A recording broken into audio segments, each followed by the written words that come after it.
Shalom. Puji Tuhan, kita masih beribadah lewat aplikasi Zoom ya. Kita mengucap syukur karena kita tahu keadaan hari ini semua belum pasti.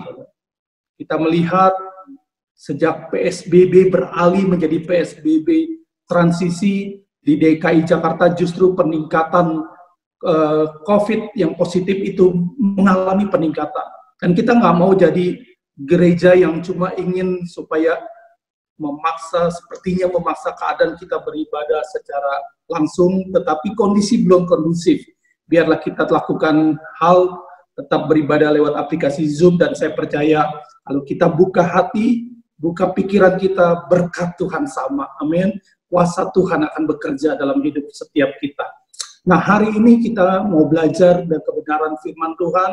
Kita semua sudah tahu bahwa seringkali sudah kita belajar bersama bahwa seharusnya yang menjadi kerinduan buat setiap kita orang percaya adalah satu hal, yaitu menyelesaikan perjalanan hidup kita di dunia ini bersama dengan Tuhan dengan yang namanya finishing well. Satu target yang menjadi perjuangan kita adalah menyelesaikan pertandingan hidup kita atau perjalanan hidup kita dengan baik, dengan finishing well. Dan itu sudah dibuktikan.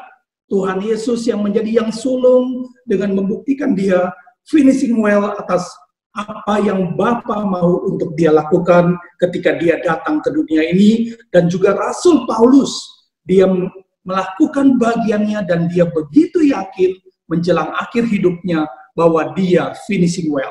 Ya, 2 Timotius 4 ayat 6 dan 7 menyatakan itu. Kita buka 2 Timotius 4 ayat 6, Paulus berkata ini menjelang akhir hidupnya. 2 Timotius 4 ayat 6. Mengenai diriku, darahku sudah mulai dicurahkan sebagai persembahan dan saat kematianku sudah dekat.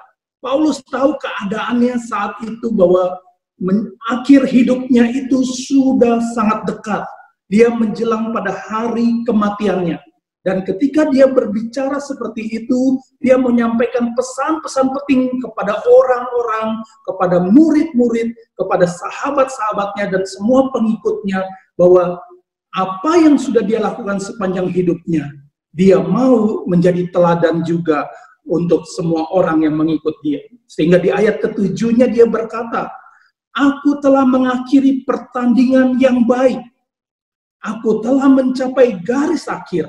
Dan aku telah memelihara iman. 3 ini nggak bisa cuma salah satu. 3 ini harus dilakukan oleh semua orang yang menjadi pengikut Kristus. Mengakhiri pertandingan dengan baik. Mencapai garis akhir. Dan memelihara iman. Sehingga pada ayat ke-8 dia katakan, kalau dia bisa mencapai itu, dia begitu yakin. Di ayat 8 dia berkata, sekarang, dia bilang, dia masih hidup, dia belum mati. Tapi dia yakin sekarang telah tersedia bagiku mahkota kebenaran yang akan dikaruniakan kepadaku oleh Tuhan. Dia bilang, aku yakin saat ini sudah siap mahkota kebenaran itu, sudah tersedia. Dan aku akan menerimanya dari Tuhan. Dia bilang, Tuhan adalah hakim yang adil. Dia harus lewati tetap proses tahta pengadilan Kristus. Dia akan berhadapan dengan Tuhan yang datang sebagai hakim yang adil. Tetapi dia tahu pada saat itu, yang dia terima adalah mahkota kebenaran. Yang dia terima adalah upah dan mahkota. Kemudian dia katakan satu hal yang memotivasi kita buat semua pengikut Kristus. Dia berkata, tetapi bukan hanya kepadaku, melainkan juga kepada semua orang yang merindukan kedatangannya. Amin.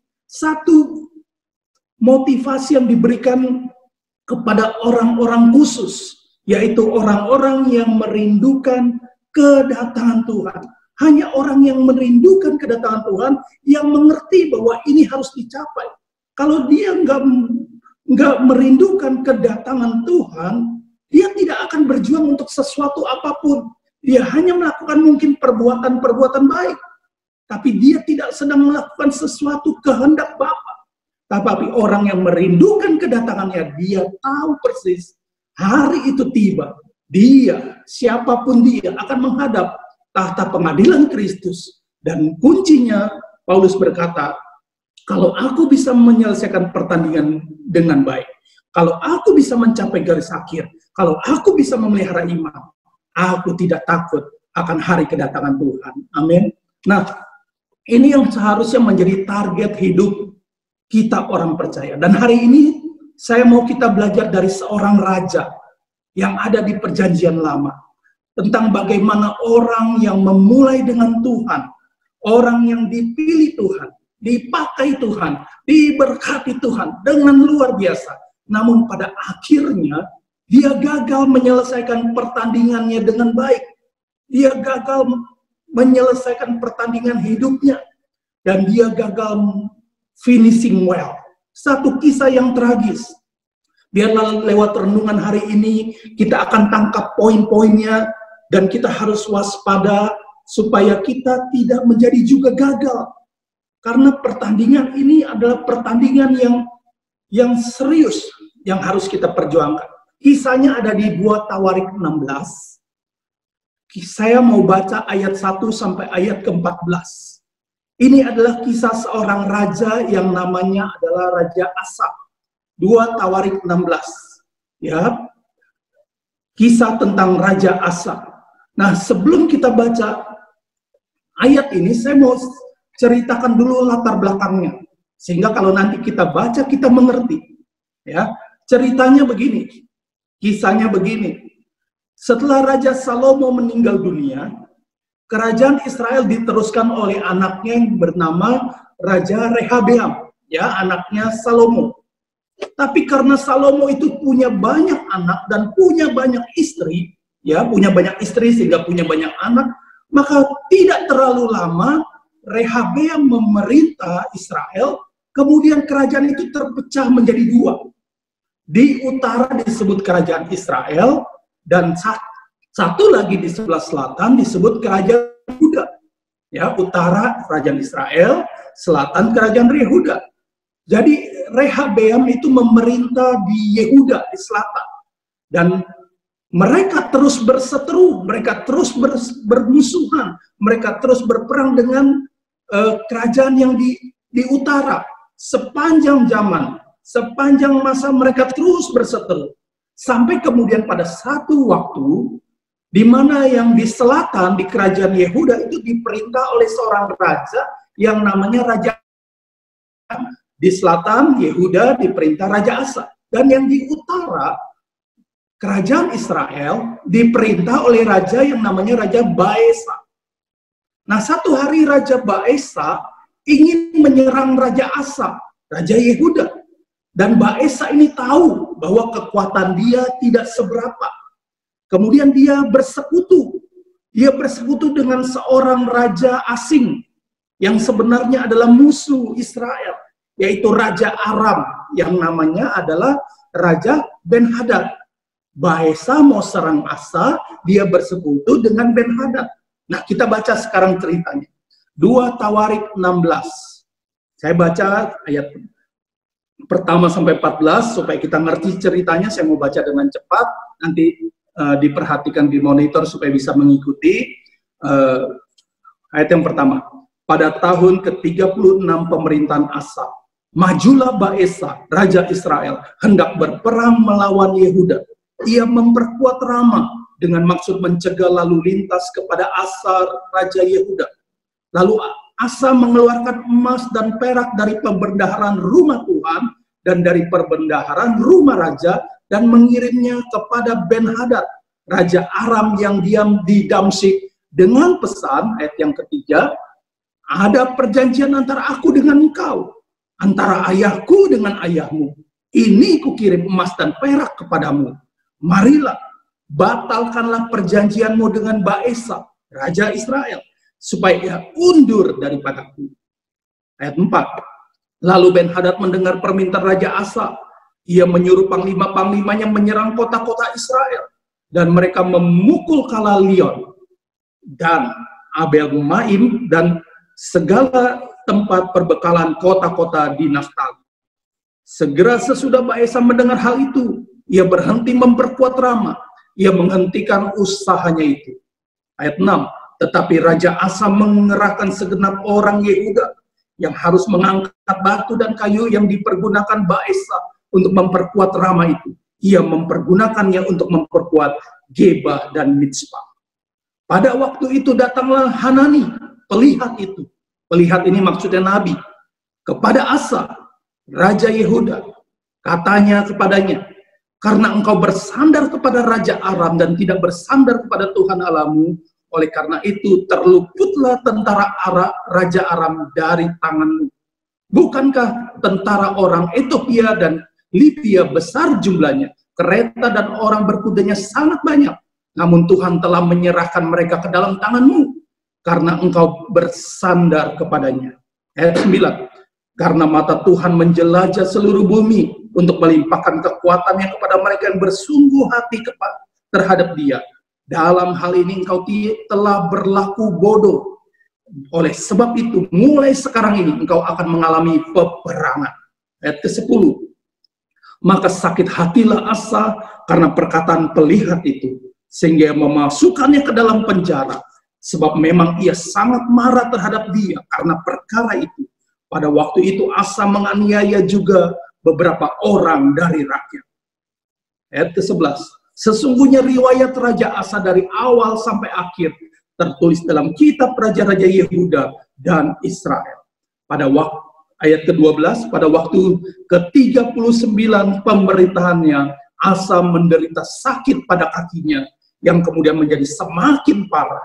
Namun dalam kesakitannya, ia tidak mencari pertolongan Tuhan, tetapi pertolongan tabib-tabib.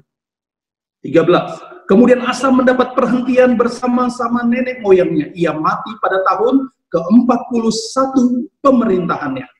Dan dikuburkan di kuburan yang telah digali baginya di kota Daud.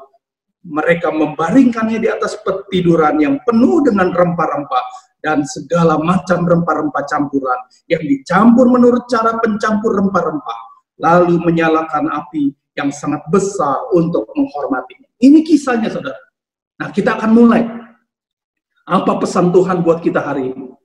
Finishing well itu artinya menyelesaikan dengan baik. Nah, saya mau katakan memulai sesuatu itu baik. Tetapi kita harus tahu bahwa menyelesaikan apa yang kita mulai itu jauh lebih baik. Amin. Itulah makanya saya pernah bawakan pesan tentang perkataan Tuhan Yesus dalam khotbah beberapa minggu lalu, ya, tentang hidup seorang tebusan Tuhan. Tuhan Yesus berkata kepada orang-orang yang berbondong-bondong ingin ikut dia, ingin menjadi murid Kristus. Tuhan Yesus berkata, kalau kamu mau ikut aku, kamu harus hitung-hitung dulu. Kamu harus pikir-pikir dulu. Seperti seorang mau membangun menara. Kamu harus duduk dulu, buat anggaran biayanya dulu, harus persiapkan segala sesuatunya dulu. Supaya begitu memulai, begitu meletakkan dasarnya, jangan sampai nggak bisa menyelesaikannya. Jangan sampai nggak jadi itu menara. Sehingga akan menjadi ejekan yang memalukan. Saya nggak baca lagi ayatnya, itu di Lukas 14 ayat 28. Tuhan Yesus pernah berkata gitu, kalau mau ikut aku, hitung dulu, siapkan dulu, pelajari dulu. Kalau udah mulai, harus jadi, harus selesai.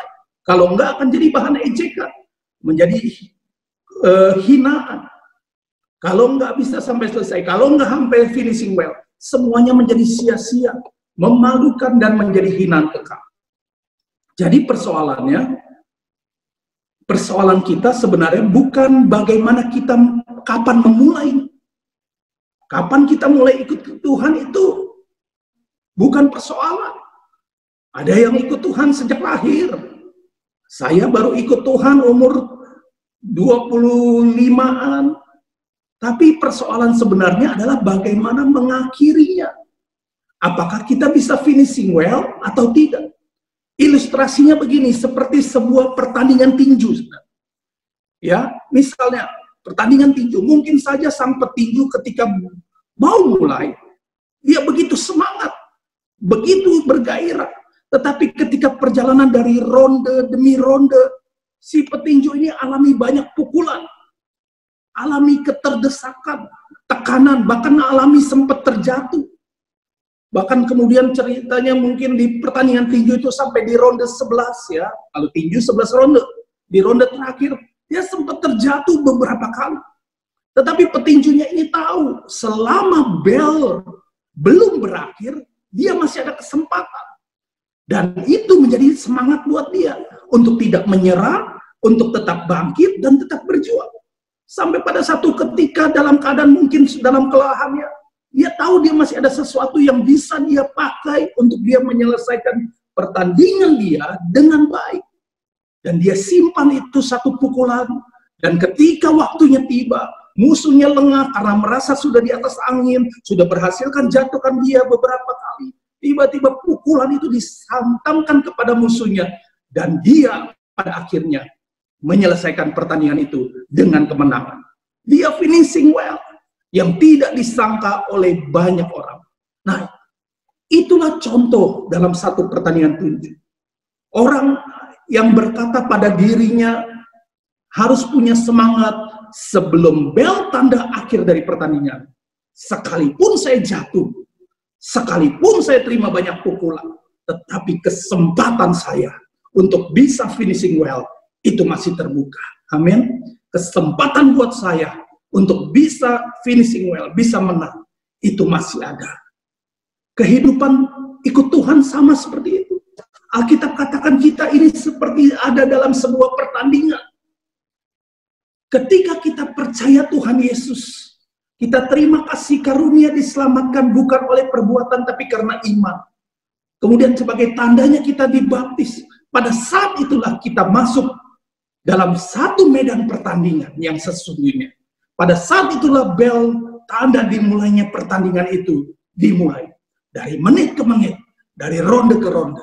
Sepanjang, sampai kapan? Sepanjang hidup kita. Itulah pertandingan kita. Dan dalam pertandingan itu, ada banyak perjuangan yang harus kita lakukan. Dan mungkin ada banyak pukulan yang harus kita terima. Ada banyak cobaan yang harus kita alami. Bahkan mungkin kita kadang terjatuh. Tetapi kita tahu pertandingan belum selesai. Selama nafas masih ada, kita masih punya kesempatan untuk bisa finishing well. Amin. Nah, tetapi buat kita orang yang tahu bahwa kita harus finishing well, apapun yang terjadi kita tidak boleh menyerah. Apapun yang terjadi kita tidak boleh menyerah. Baik oleh tindakan musuh, iblis atau apapun itu, tindakan lawan. Baik juga oleh keadaan di sekitar kita. Baik oleh kondisi yang Tuhan izinkan yang kita alami hari ini. Kita harus tidak boleh menyerah. Bahkan ketika kita terima pujian dari orang-orang yang mendukung. Dan pada saat yang bersamaan pasti kita terima hinaan, tertawaan dari orang-orang yang tidak mendukung. Itulah pertandingan. Itulah medan pertandingan. Dan saksi itu seperti awan yang mengitari kita banyaknya. Alkitab katakan seperti itu. Dan sebagai orang yang sedang berjuang, kita harus tahu bahwa kesempatan itu masih ada selama kita masih ada dalam medan pertandingan. Ketika kita keluar dari kasih karunia yang menempatkan kita di medan pertandingan, selesai, gagal.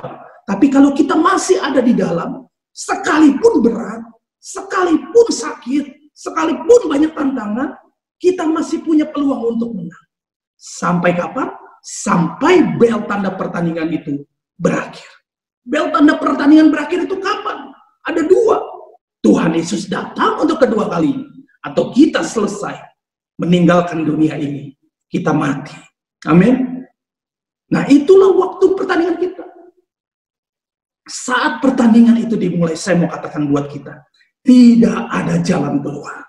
No way out. Kalau saudara memilih keluar, kita murtad. Pasti kita masuk dalam lautan api.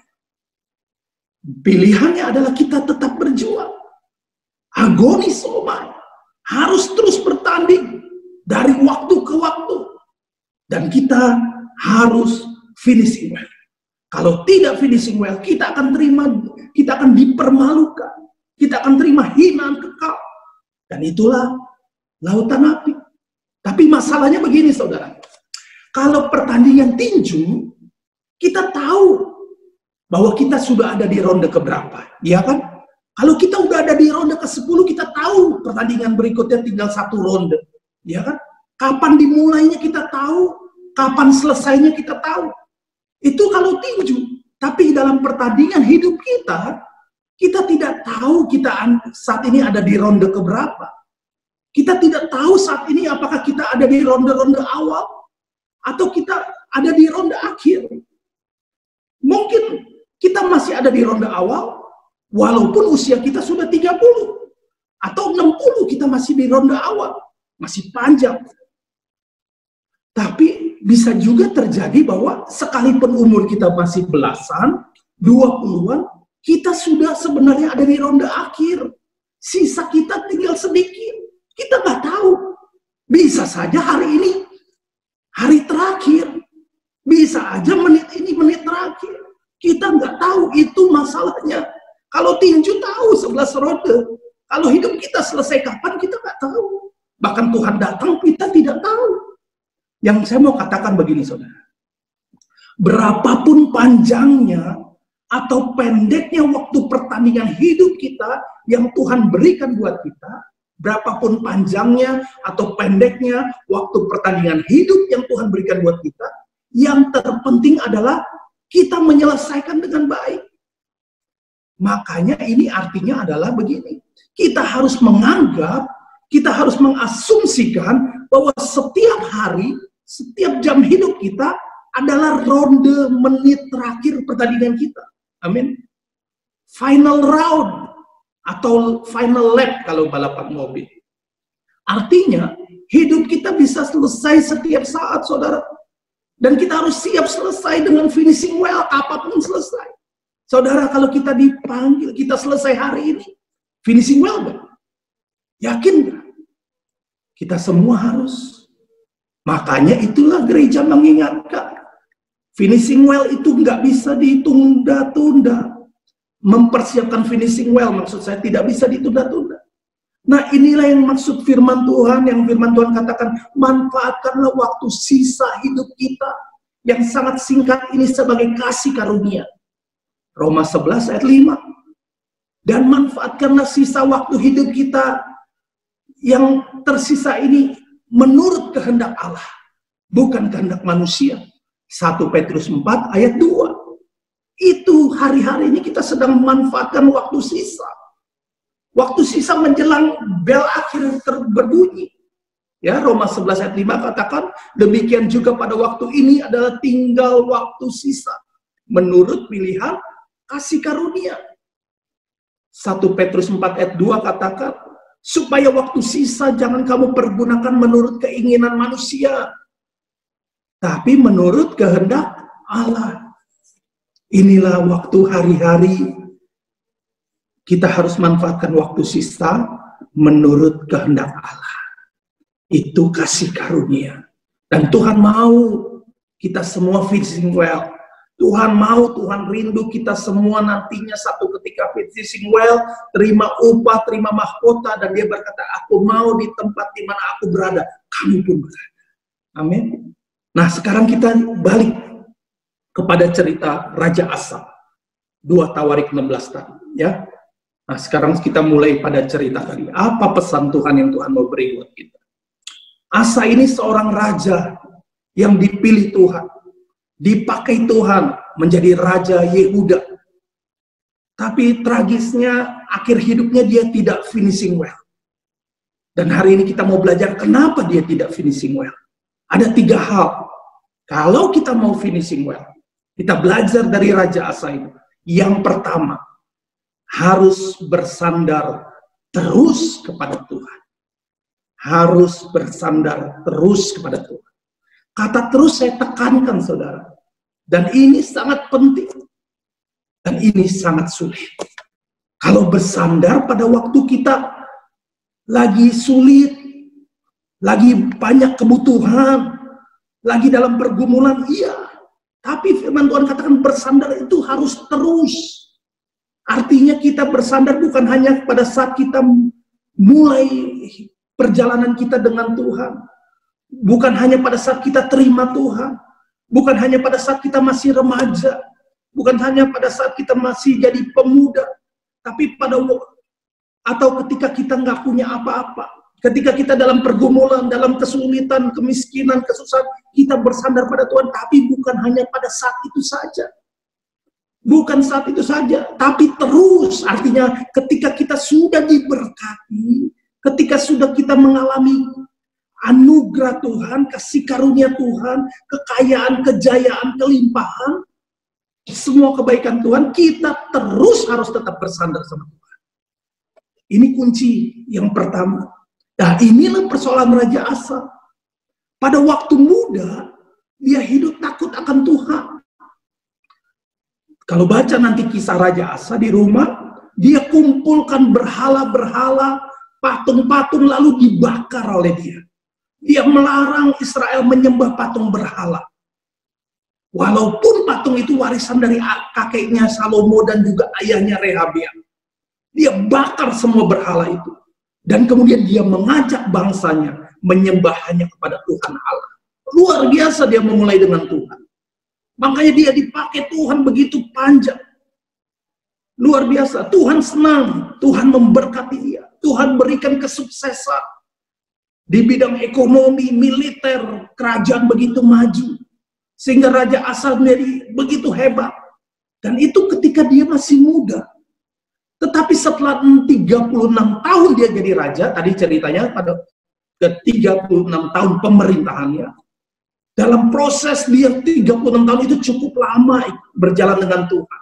Nikmati pengalaman dengan Tuhan, nikmati kebaikan Tuhan, menjalankan ketetapan dan menjalankan perintah Tuhan. Tiba-tiba ada persoalan besar datang. Ya, ini udah 36 tahun ikut Tuhan ceritanya. Tiba-tiba persoalan besar datang. Persoalannya adalah Raja Baesa, raja dari utara, Raja Israel, mau menyerang dia. Dan dia tahu Baesa ini kemudian bersekutu dengan Raja Aram Ben-Hadad. Dan Asa ini menjadi takut. Karena melihat kekuatan musuh begitu menakutkan. Kemudian Asa melihat kerajaannya menjadi terancam. Dan kalau tadi kita baca ceritanya, kita bisa lihat si Asa ini yang mudanya bersandar sama Tuhan, tapi ketika masalah ini tiba, bagaimana cara dia memecahkan masalah? Saya baca ulang ayat yang kedua. Baca ulang ayat yang kedua ya.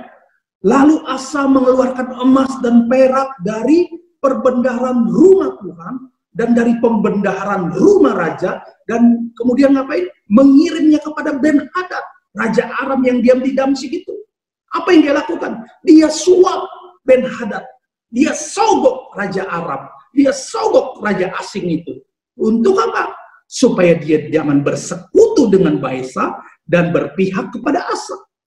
Dan Asa yang pada waktu mudanya bersandar pada Tuhan, sekarang dia mengandalkan bersandar kepada harta kekayaannya.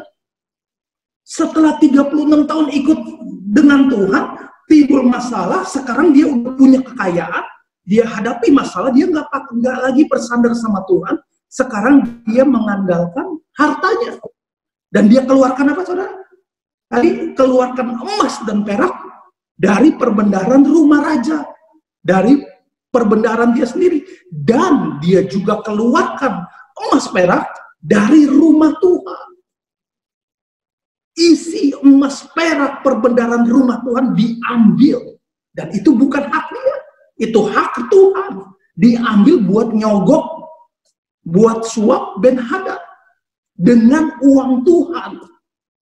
Kalau istilahnya ada bagian milik Tuhan dari harta kita yang kita pakai buat nyogok untuk kepentingan kita.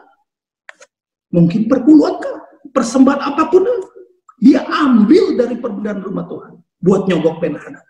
Inilah awal kejatuhan Asa. Dia mengandalkan kekayaannya. Amsal 11 ayat 28 katakan begini. Amsal 11 ayat 28. Siapa mempercayakan diri kepada kekayaannya akan jatuh. Amsal 11 ayat 28. Siapa mempercayakan diri kepada kekayaannya? Oh, ini kan uang gue. Terserah dong. Enggak. Tapi firman Tuhan katakan, siapa mengandalkan diri kepada kekayaannya akan jatuh. Pasti pasti jatuh. Kekayaan itu nggak salah, saudara. Kekayaan di mata Tuhan itu bukan dosa. Bahkan Tuhan mau memberkati kita dengan kekayaan. Tapi kalau sampai kita sudah memperoleh kekayaan, berapapun entah banyaknya, ya, kaya itu relatif. Tapi kemudian kita mengandalkan, mempercayakan hidup kita pada kekayaan itu dosa. Amin. Kita bisa lihat dalam keadaan COVID ini, orang kaya nggak bisa lagi andalkan kekayaannya. Tetap aja di rumah. Mau kemana? Ke luar negeri pun udah nggak bisa. Mau ke mall juga udah nggak bisa. Kekayaan tidak bisa diandalkan. Harusnya kekayaan tidak membuat kita tenang.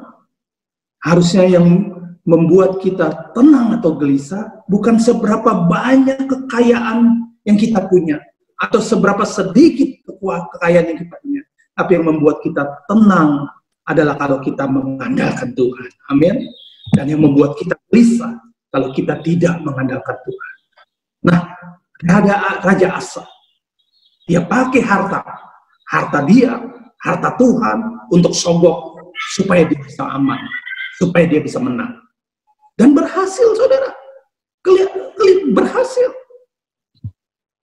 Hati-hati kalau kita merasa harta kita bisa atur masa depan kita. Hati-hati kalau kita merasa kita punya harta kemudian masa depan kita aman. Karena hati-hatinya kenapa? Karena lambat laun harta itu akan ngatur iman kita. Yang ngatur iman kita bukan lagi Roh Kudus tapi harta kita. Uang itu akan jadi mamon, disitulah uang jadi mamon, jadi ilah. Ya, kalau sampai iman kita diatur oleh uang, kita dalam bahaya. Karena iman adalah kunci terpenting untuk kita finishing well. Kalau iman kita diatur oleh uang kita, kekayaan kita nggak akan bisa finishing well. Karena untuk finishing well, itu yang namanya iman. Amin. Tanpa iman tidak akan ada finishing well dalam perjalanan hidup kita ikut Tuhan. Dan ada hal yang kedua yang kita bisa lihat yang dilakukan Raja Asa ini. Ketika dia menyuap Ben-Hadad. Yaitu apa? Dia menganggap kunci kemenangan dia bukan lagi Tuhan. Tapi dia menganggap kunci kemenangan dia adalah Ben-Hadad, Raja Aram. Padahal Aram bicara tentang gambaran musuh. Aram bicara tentang gambaran iblis. Asa ini melihat ketika Baesa bersekutu dengan Ben-Hadad, kunci kemenangan dia anggap bukan lagi Tuhan. Tetapi bagaimana Ben-Hadad itu bisa berpihak kepada dia menang. Ini sesuatu yang bahaya. Kalau kita lihat, bukan lagi Tuhan tetapi orang yang menjadi patokan pegangan hidup kita, ini bahaya.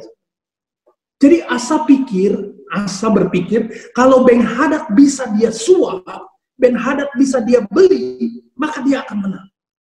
Dan dia mengandalkan manusia yang namanya Ben-Hadad. Yeremia 17 ayat 5 katakan, terkutuklah orang yang mengandalkan manusia dan yang mengandalkan kekuatannya sendiri. Mengandalkan manusia itu waktu manusia yang bisa kita andalkan waktunya terbatas.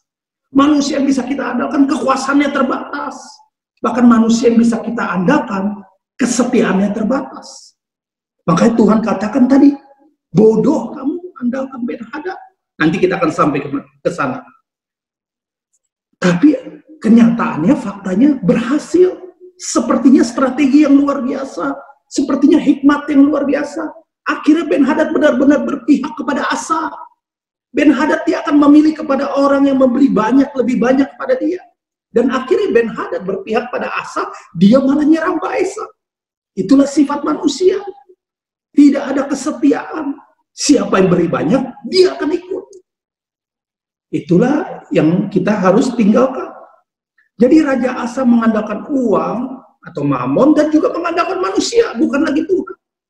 Padahal Tuhan mau kita terus bersandar kepada Dia dan hanya mengandalkan Dia. Dia layak kita andalkan, sebab Dia Tuhan yang setia. Sekalipun kita tidak setia, Dia tetap setia. Itu poin yang pertama, ya, untuk bisa finishing well, terus bersandar pada Tuhan. Dengan cepat, yang kedua sekarang. Yang kedua kita belajar dari Raja Asa ini. Yang kedua adalah perhatikan teguran Tuhan. Perhatikan teguran Tuhan. Ceritanya kan tadi kita baca. Setelah Asa menyuap Ben-Hadad, dia beli Ben-Hadad. Lalu Ben-Hadad yang tadinya bersekutu dengan Baesa, dia balik menyerang Baesa, dan Raja Asa alami kemenangan, kerajaannya selamat. Dia begitu senang, dia begitu puas, dia merasa strateginya dengan menyuap Ben-Hadad itu tepat sekali. Dia adakan pesta pora, dia merayakannya, bahkan puji-pujian datang dari orang-orang banyak, semua memuji dia. Asa merasa dia seorang ahli strategi yang hebat. Kemenangan dia raih, saudara. Bersekutu dengan iblis, bisa seolah-olah kita menang. Kekayaan bisa datang. Pangkat, jabatan, kekuasaan bisa dapat. Tapi hati-hati. Nah, kemudian ceritanya, 2 Tawarik 16 tadi, yang ayat yang ke-7. Tuhan kirim seorang pelihat, ya. Tuhan kirim nabinya. Namanya siapa tadi? Hanani. Tuhan kirim nabi Hanani, dia seorang pelihat. Hanani ini datang ketika yang lain datang ke kerajaan yang memuji-muji. Wah, kamu raja yang hebat, kamu raja yang jago strategi, kamu menangnya luar biasa, kamu bisa balikan keadaan. Tapi Hanani datang, dia tidak memuji Asa, tapi dia datang dengan teguran dari Tuhan. Kata Hanani begini, ayat yang 7 tadi. Karena engkau bersandar kepada Raja Aram dan tidak bersandar kepada Tuhan Allahmu, oleh karena itu terluputlah tentara Raja Aram dari tanganmu. Ini artinya apa, saudara? Teguran ini sangat mengagetkan buat Asa. Maksudnya Hanani mau bilang gini, karena kamu nggak bersandar sama Tuhan, kamu malah bersekutu dengan Aram, kamu sangat bodoh. Padahal Tuhan mau berikan, Tuhan mau kasih Aram itu, Tuhan mau kasih Raja Ben-Hadad itu jatuh ke tanganmu. Kok malah kamu sogok dia dengan harta begitu banyak pakai uang Tuhan lagi? Kamu bodoh. Hanani ngomong seperti itu kira-kira. Jadi kesuksesan di mata manusia, di hadapan Tuhan itu bisa menjadi sebuah kebodohan. Tuhan mau bilang, kamu nggak usah sogok pun si Ben-Hadad itu, aku punya rencana, dia akan takluk kepadamu. Ya kan? Tadi dia bilang, terluputlah Raja Aram dari tanganmu. Harusnya Raja Aram jatuh ke tanganmu. Tuhan mau bilang, kamu nggak usah sogok pun, aku sudah punya rencana, Raja Aram Ben-Hadad itu akan jatuh ke dalam tangan. Itu rencanaku, kata Tuhan. Kalau kamu bersandar kepadaku, tetap mengandalkan aku. Iblis kok disogok, musuh kok disogok, pakai uang Tuhan lagi. Dan saya mau katakan, ini yang namanya jerat. Ini yang namanya perangkap ketika kita andalkan pikiran kita sendiri. Lalu Hanani bilang lagi, ayat yang ke-9. Hanani bicara apa berikutnya? Dalam hal ini engkau telah berlaku bodoh. Oleh sebab itu mulai sekarang ini engkau akan mengalami peperangan. Karena mengandalkan manusia, Tuhan berkata, kerajaanmu. Karena mengandalkan manusia, Tuhan bilang, kerajaanmu mulai saat ini tidak akan lagi tenang. Tidak akan lagi damai. Kamu akan terus perang dan perang. Dan ayat berikutnya ditulis, mulai saat itu, berita tentang Asa dicatat di Yehuda dan Israel. Yang dicatat apa? Berita peperangan yang harus dialami. Kenapa Tuhan tegur Asa? Karena Tuhan sayang sama dia. Karena Tuhan tahu dia memulai dengan benar. Karena Tuhan tahu dia pernah taat sama Tuhan. Dia pernah mengasihi Tuhan. Dia pernah mengandalkan Tuhan. Dia pernah bersandar sama Tuhan. Dan Tuhan mau dia sadar akan kesalahannya. Tuhan mau dia minta ampun, bertobat kembali kepada Tuhan. Dan kembali mengandalkan Tuhan. Tapi respon Asa bagaimana? Ayat ke-10 kita baca. Respon Asa ketika terima teguran ini. Maka sakit hatilah Asa. Karena perkataan pelihat itu. Dia malah sakit hati. Sehingga ia ngapain? Masukkan Asa ke dalam penjara. Dia sangat marah dengan omongan yang disampaikan oleh Hanani. Padahal itu suara Tuhan. Dia marah.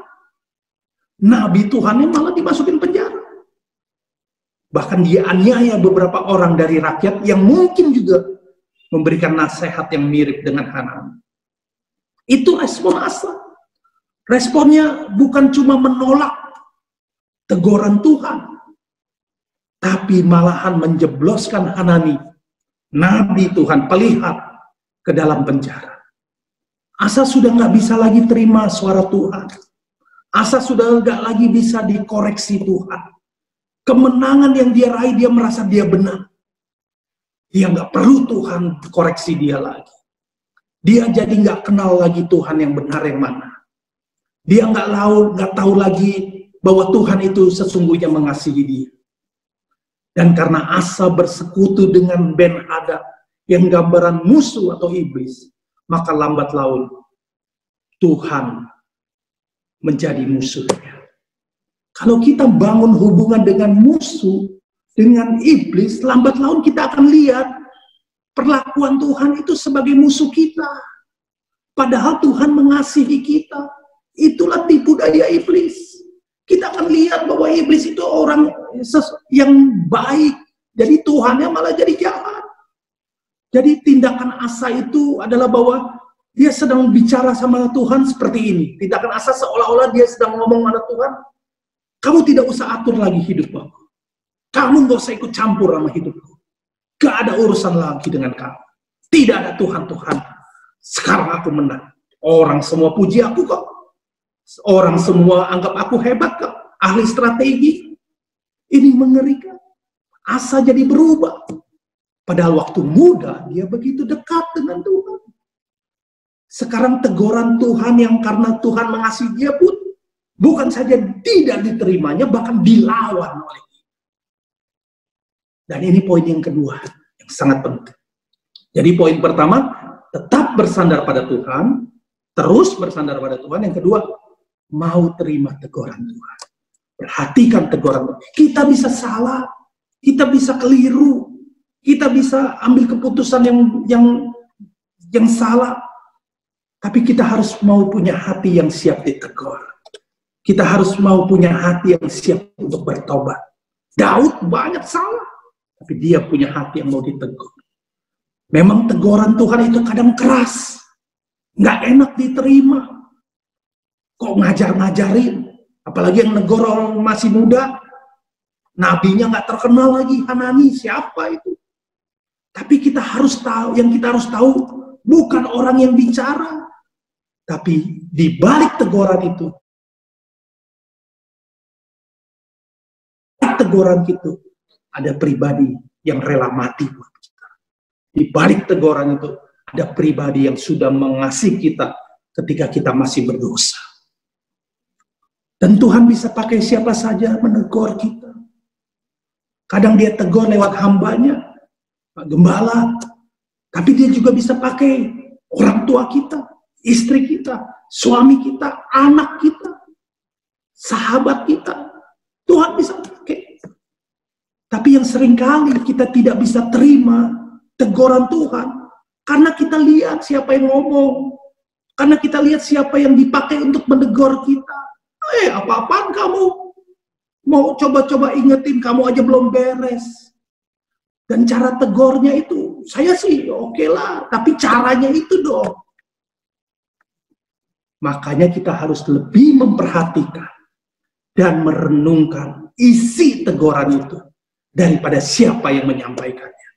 Tangkap isinya, renungkan.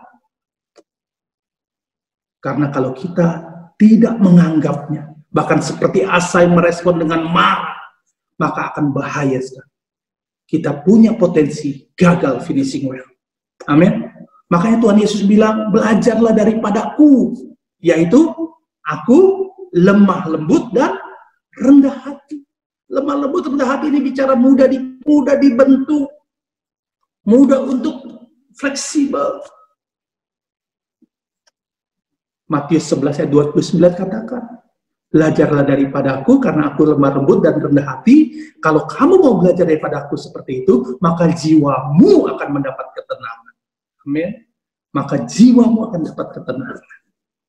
Matius 11 ayat 29. Oke, sekarang dengan cepat. Yang ketiga. Ya, yang ketiga. Pertama, terus bersandar sama Tuhan. Dua, perhatikan teguran Tuhan. Yang ketiga, yang terakhir. Perhatikan peringatan terakhir Tuhan. Final warning. Perhatikan peringatan terakhir Tuhan. Seperti dalam perusahaan, saudara. Ada prosedur dalam mendegor atau memberikan peringatan pada karyawan yang melakukan kesalahan. Dengan tujuan supaya dia berubah, supaya dia koreksi. Biasanya dipakailah istilahnya SP1, SP2, SP3. Kalau sampai udah SP3 nggak mau berubah juga, maka tidak ada pilihan. Kamu karyawan pintar, kamu karyawan hebat, kamu punya leadership, kamu luar biasa. Tapi kalau sampai SP3 kamu masih nggak mau berubah, pilihannya tidak ada yang lain. Yaitu PHK, pemecatan. Karena perusahaan yang punya kuasa, kamu karyawan. Amin. Begitu juga dengan Tuhan kita. Tuhan memberikan teguran karena Tuhan mengasihi kita. Tapi dia tidak maha sabar. Dia panjang sabar, tapi dia tidak maha sabar. Akan ada yang namanya peringatan terakhir. Raja Asa setelah menjebloskan Hanani ke dalam penjara, dia bilang begini, ayat 12. 2 Tawarik 16 ayat 12. Ayatnya berkata begini. Pada tahun ke-39 pemerintahan, pada tahun ke-39, berarti kejadiannya di tahun ke-36, kemudian itu berlangsung marah sama Tuhan, merasa benar sendiri. Itu masa-masa itu ternyata nggak singkat. 3 tahun, saudara. 3 tahun kesempatan yang Tuhan beri untuk dia berubah. Dari dia penjarain Hanani, ternyata 3 tahun itu dia tetap nggak berubah. Tuhan mau, Tuhan kasih tempo 3 tahun itu waktu untuk dia berubah. Tapi waktu yang ada itu dia lakukan begitu saja, dan saya percaya dia semakin tidak lagi dekat dengan Tuhan. Dia tidak, dan kesalahan dia tutup dengan kesalahan, dan semakin besar kesalahan. Dan kalau udah begitu, kesempatan untuk bertobat semakin sulit, saudara. Dia tidak lagi bisa bertobat. Ternyata pada tahun ke-39 sesuatu terjadi. Apa yang terjadi? Asa mendapat sakit pada kakinya. Tiba-tiba kakinya sakit. Wah, kaki sakit nggak enak, saudara. Saya hampir 2 tahun kaki sakit. Jalan 5 meter kesakitan. Saya renung, saya ditegur Tuhan, saya tahu. Saya berobat kemana-mana, habis uang udah puluhan juta. Sampai akhirnya saya bisa sembuh. Asa menderita sakit pada kakinya. Terjemahan lain katakan dua-dua kakinya sakit. Yang kemudian menjadi semakin parah. Saya mau katakan begini, sakit atau apapun hal buruk itu bukan dari Tuhan. Memang bukan dari Tuhan. Tapi ketika Tuhan izinkan kita alami, ada tujuan Tuhan. Amin. Dan pada Asa, tujuan Tuhannya adalah supaya dia sadar. Ini peringatan serius. Dan ternyata ini peringatan serius yang bisa jadi peringatan terakhir dari Tuhan. Kita nggak tahu, saudara. Hari ini kita alami apa yang Tuhan izinkan yang nggak enak. Yang pertama mungkin itu peringatan serius. Tapi yang mengerikan kalau itu peringatan terakhir. Dan kita tetap tidak mau berubah. Kita tidak mau check and recheck. Periksa diri. Nah, Hanani alami kakinya sakit. Dan ternyata ini peringatan terakhir. Tapi respon Hanani apa? Ayatnya berkata, namun dalam kesakitannya dia sakit, saudara. Dia tidak mencari pertolongan Tuhan. Ini orang udah jauh dari Tuhan. Tapi pertolongan tabib. Pertolongan tabib artinya dia andalkan uangnya lagi buat cari dokter terhebat, rumah sakit termahal, dokter tercanggih, obat terhebat. Dia pakai itu. Dia nggak cari Tuhan. Ini respon orang yang sudah jauh dari Tuhan, yang dulunya pelayanan luar biasa, masa mudanya dekat Tuhan luar biasa. Salomo Rehabeam menyembah berhala, dia bakar semua, dia lawan, dia kasih, dia mengasihi Tuhan. Tapi saat ini Asa berbeda. Asa lebih memandang dokter dan tabib lebih bisa diandalkan daripada Tuhan.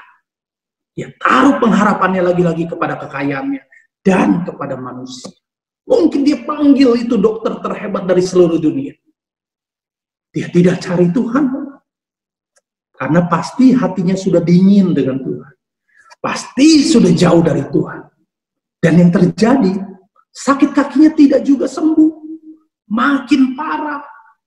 Mungkin kakinya mulai membusuk. Mungkin dia sudah tidak bisa lagi jalan. Kalau nyeri kaki, nyeri itu nggak enak, saudara. Saya ngalamin nyeri, nggak bisa tidur. Harusnya dia menyadari, saudara. Dia minta pertolongan Tuhan. Dia datang pada Tuhan. Dia pernah kenal Tuhan kok. Pada masa mudanya harusnya dia balik. Tapi hatinya sudah mengeras. Makanya khotbah minggu lalu, Amsal 4 ayat 23. Jagalah hati dengan segala kewaspadaan. Karena dari situlah terpancar kehidupan. Kalau tidak jaga hati kita dengan Tuhan, hati tempatnya Tuhan, tempatnya Roh Kudus, Pak Gembala sudah jelaskan. Kalau tidak jaga itu, yang keluar adalah kematian. Nah, ini yang terjadi pada Asa. Dia tidak mengindahkan peringatan terakhir Tuhan. Ini ternyata peringatan terakhir. Saya mau berdoa, biarlah setiap kita jangan sampai mengalami peringatan terakhir. Yang kondisinya kita udah di ICU, kondisinya kita sudah koma, nggak bisa buat apa-apa, dokter angkat tangan, terus kita baru cari Tuhan. Terus baru mau bertobat. Tapi biarlah kita saat ini yang dalam keadaan tetap sehat, masih kuat, kita cari Tuhan. Ada salah, kita bereskan dengan Tuhan. Kita kembali andalkan Tuhan. Saya percaya Tuhan adil dan setia. Dia mau mengampuni kita. Amin. Amin. Dan akhirnya saudara, Asa harus nanggung sakitnya selama berapa tahun? 2 tahun ternyata sakitnya. Nanti kita baca. Itu tahun pemerintahan ke-39, pemerintahan ke-41, meninggallah dia. Artinya dia sakit sepanjang 2 tahun, saudara. Waktu yang cukup panjang sebenarnya untuk lagi-lagi dia bertobat.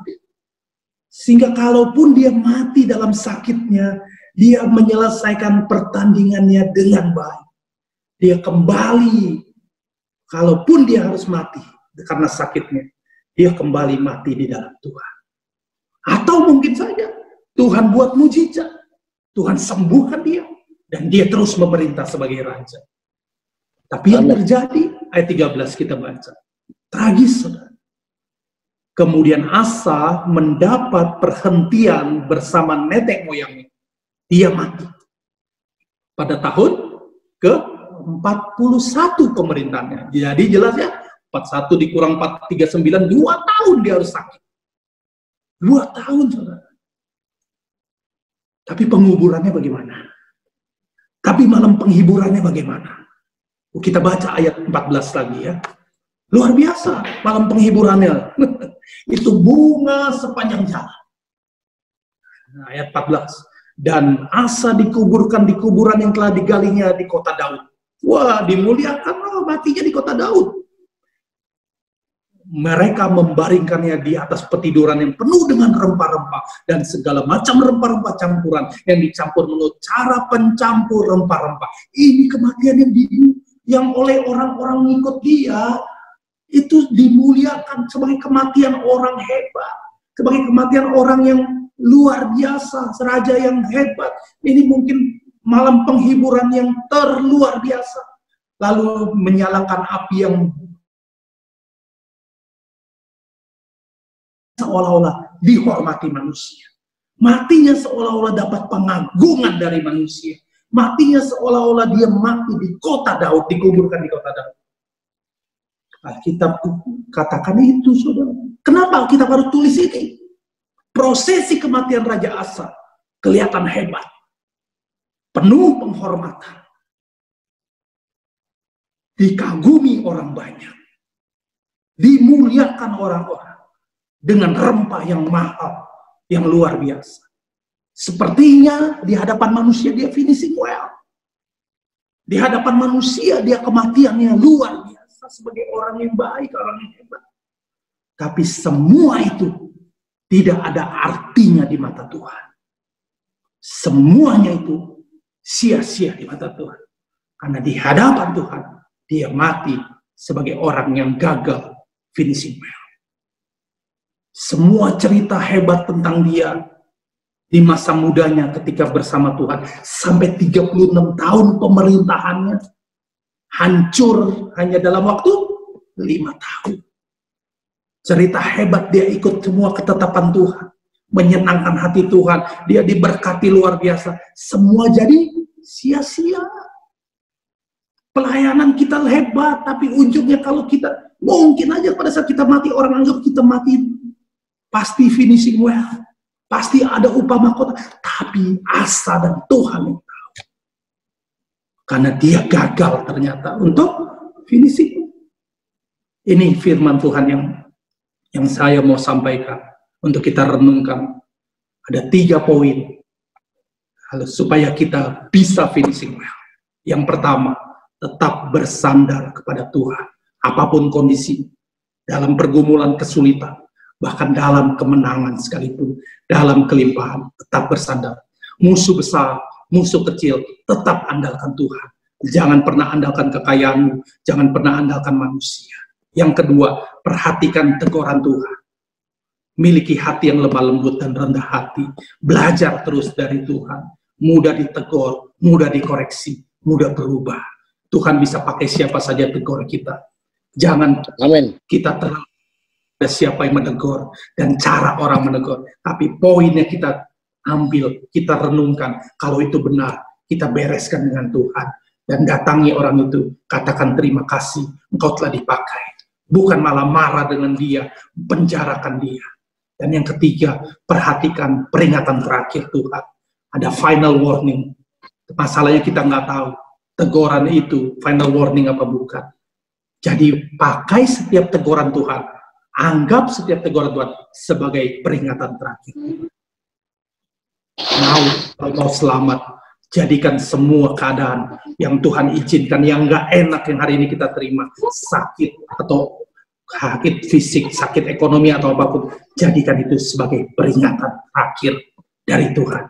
Supaya apa? Supaya kita tahu kita masih ada waktu untuk bereskan dengan Tuhan dan kita punya peluang untuk finishing well.